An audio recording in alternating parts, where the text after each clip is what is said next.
All right, guys, today we're going to talk about Standard 1.7, which is about the early Supreme Court. Now, we're going to go quick, but before we start talking about this, I just want to help you understand why you might care about the Supreme Court, okay? The Supreme Court is maybe the most misunderstood branch of the United States government, but it's also maybe the most powerful. There are 9 people currently on the Supreme Court, and they can overturn a decision that Congress has made and the president has signed into law. They can say this law is bad, we're going to pitch it. And sometimes, based on their findings, things can actually become legal that weren't before. So, for example, abortion nationwide is legal because the Supreme Court ruled. Gay marriage is illegal nationwide because the Supreme Court ruled. Now, I'm not here to debate with you whether or not you agree with those decisions, but I want you to understand that these 9 people, who you probably don't even know the names of for the most part, I'm sure most of you couldn't name all 9, although maybe some, these guys have an awful lot of power over the entire country.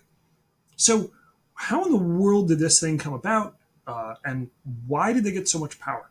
That's the question we're going to look at today, and we're going to dive in pretty quickly. It actually starts, that's what I just told you. We're going to explain how the court strengthened itself in the early 1800s.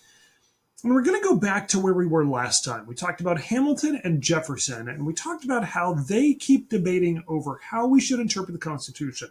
Do we interpret it strictly? Or do we interpret it loosely? Well, one more Hamilton-Jefferson comparison, and this one might seem a little bit weird, but just go with me.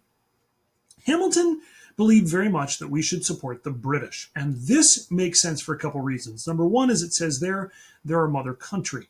Number two, they're wealthy. They traded with us back in the colonial days when it was indigo and rice and tobacco and then cotton later on. Let's reignite that relationship and then maybe we can get really rich. Jefferson's like, yeah, but wait a minute. We fought against the British in the Revolutionary War. The French helped us. So maybe we ought to side with them. Now you say, why can't we just be friends with both? Well, we can try, except the British and the French hate each other. So we need to decide who we like better. Okay? Jefferson's like, guys, come on. They like the Bill of Rights. They helped us during the Revolutionary War. This is a no-brainer. Well, as with many of these decisions, this is going to trickle down to their followers. So the Federalists tended to be very pro-British. The Democratic Republicans tended to be very pro-French. And so in the late 1700s, early 1800s, a lot of Frenchmen come over to the United States and hang out with the Democratic Republicans. The Federalists don't like that, and it's significant because the Federalists have an awful lot of power in Congress, particularly in the 1700s. So the Federalists are like, we're going to pass a couple laws called the Alien and Sedition Acts. Okay. By the way, alien is in foreigner, not as in little green men with antenna, and sedition, not seduction. You'd be amazed how many people get that wrong. It's not, hey, aliens. It's speaking out against the government kind of sedition, and aliens as in foreigners. So we don't want people coming over from other countries who are going to turn the people against the government is the idea. The Federalists passed these laws, and specifically, they give the government the power to arrest and deport, so send back to their home country, immigrants that they think are dangerous and other people who might speak out against the government. So if you say, I don't like the government, now we can throw you in jail. You don't have to be a constitutional scholar to know that that sounds a little bit fishy. Okay, we have this thing called freedom of speech that's guaranteed to you in the First Amendment. And sure enough, it turns out that this law that's passed is specifically targeted towards 2 groups, the Frenchmen coming over, hanging out with the Democratic Republicans, and the Federalists, not the Federalists, the Democratic Republicans they hang out with who are targeting the Federalists. The whole point of the First Amendment is to protect your freedom of speech against the government, going after you. And so here we go. Already, we're only a few years in, and we've got specifically targeted laws. Well, 2 states in particular are going to say, we don't like these laws and we don't want to follow them. So Kentucky and Virginia pass resolutions. Basically, these are just statements. It's not even really a law. They're just statements that say, we do not believe that the Alien and Sedition Acts are constitutional, and so we're not going to follow them.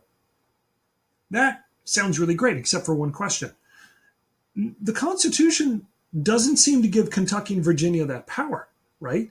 If the states and the federal government ever disagree, it's supposed to be the federal government that solves or that wins it and solves the question. So this leads to all kinds of debate. Specifically, Hamilton and the Federalists say the states can't do that. They cannot decide whether or not laws are unconstitutional. That's not their power.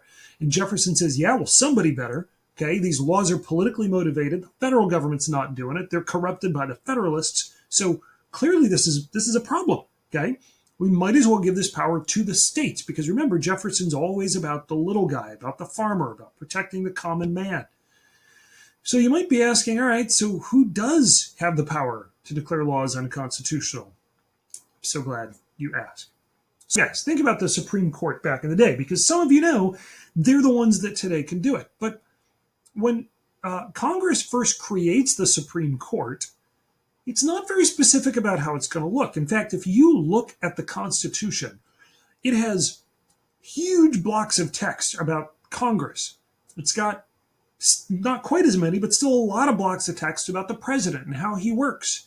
And then it's just got a couple paragraphs about the Supreme Court. And so because of that, basically the Supreme Court hangs out for the first couple of years and just settles disputes between like the states when they have issues and people when they sue the states. And so these first judges don't accomplish much. And you say, what's the deal with that picture? Y'all, the first Supreme Court is puny. It is wimpy. And then, this is one of those things where you ought to like star, highlight in your brain, whatever you got to do, this guy. John Adams, who's a Federalist, okay, so he's not a big fan of the Democratic Republicans and the French. He appoints this guy right here to the Supreme Court. This is John Marshall. Guys, I'm just telling you right now, some of you are going to forget John Marshall. Don't forget John Marshall. This dude is super important. Justices on the Supreme Court are appointed for life. And so when Adams, who's a Federalist who believes in a strong central government, puts Marshall on the court, he's going to continue to have influence over this for a long time, long after he's gone. That's why Supreme Court choices are super important. Back in 2016, there were a lot of people who were like, I don't like Trump, but I'm worried about the Supreme Court. I want conservative justices. And so they voted for Trump. Okay, and that may happen again this year. Who knows? So remember, though, the president appoints the people, appoints justices, and then the Senate has to approve them. Okay, so there's a whole process here. All right, just a reminder about checks and balances.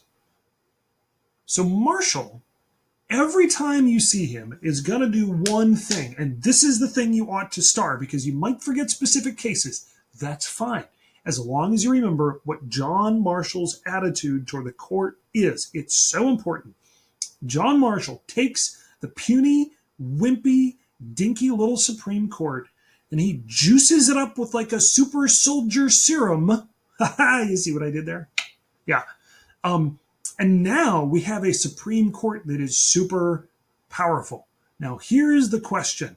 How does he do that?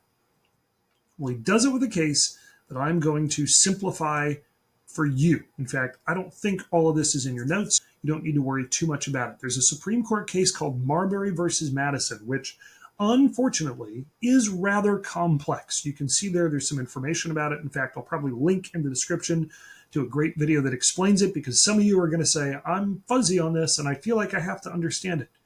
Guys, I'm just telling you, you might not understand it even if you look into it because it's complicated, okay? Which is unfortunate because it's probably the single most important Supreme Court case in the United States history. The resolution of this case is that John Marshall looks at a law that he says is unconstitutional, and he just says, it's unconstitutional, we're not going to follow the law. No Supreme Court justice has ever done that before. The Supreme Court has never stepped in here, and everybody's kind of like, is anybody going to stop them? Like they stopped Virginia and Kentucky when they said something was unconstitutional. So what's going to happen? And you know what? Nothing happens. The court gets away with it. Well, as soon as you get away with something once, there's a pretty good chance you can get away with it again. And that's how the court gets a power that we call judicial review. Okay, judicial meaning like judges or the courts are going to review laws to determine are they constitutional or are they not. Let me show you what happens, for example, with judicial review. Okay, there's a law in the late 1960s, I believe it is, that says that I don't even know what state, I should know this. In that state, you cannot legally get an abortion. And so Norma McCorvey, who is protected under the name Roe, Jane Roe, says, I want to have an abortion. And so she sues her state and says, this law is unconstitutional. Okay?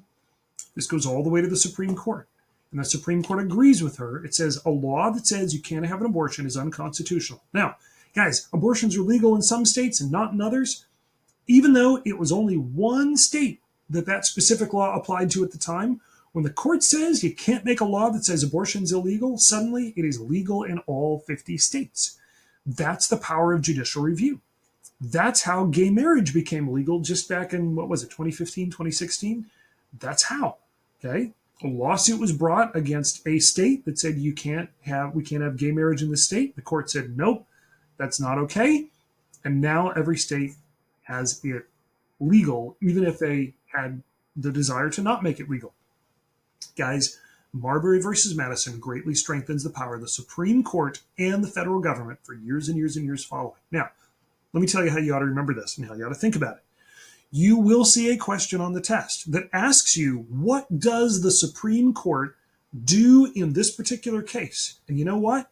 It's not a case that I'm going to give you a lot of information about. So how in the world would you be able to figure that out? Well, guess what? If it's a Marshall court case, John Marshall, it's going to make the federal government stronger, and it's going to make the Supreme Court stronger. Okay, it's a big hint. So John Marshall makes the court stronger. Whoo boy! And remember, not long after this case, the Federalists start losing some of the political offices they held. They don't have as much power. But you know what? John Marshall is still on the court because Supreme Court justices are appointed for life. And so the Federalists continue to have power even when the Federalists aren't in power, if that makes any sense. Guys, that is the end of Standard 1. The next time we meet, we should have a test. If you guys have questions about that, if you're still unclear, shoot me an email or find some other way to contact me, and I'll help you out soon. I'll see you next time.